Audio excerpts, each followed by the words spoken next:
Why operate in a fixed geographic or a defined territory as opposed to open territories?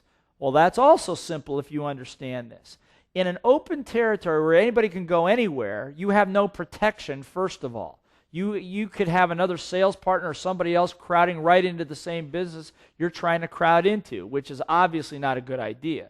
The other thing is by defining either a line of business, a geography, or a combination of the two, you have a physical, tangible asset that you can now appreciate. Let's say you take on the northwest side of a particular city as your territory. Well, as you build that territory, you become the guru in that area. You buy, build, and sell in that territory. You've got businesses that you have ongoing contracts with. If you bought that territory for $35,000, then in fact you could easily turn around and sell that book of business, because it is in a geographic area, much easier than you could if it was spread out across 3 different states.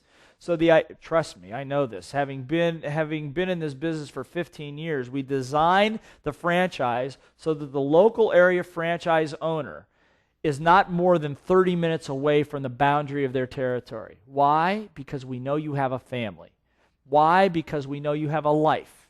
We also know that, in fact, that's the most important team that you have, and you should stay. This is not a business about getting on airplanes and flying around.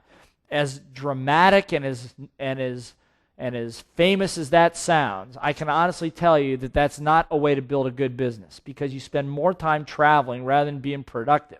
If you go to the next business, then the next business, and the next business on the street, you're leveraging your time, you're leveraging your effort, and you're also building a groundswell of support in a localized area that will build momentum for you. So a lot of thought has gone into the reason we structure it this way is so that you can build an appreciable asset that you can later sell if you want to, sell part of if you want to, leverage, refinance, the same way you would a piece of property. You buy a piece of property, you develop it, it appreciates in value, and it generates cash flow. That's the rich dad way to building wealth, and that's the business model that we teach you to build.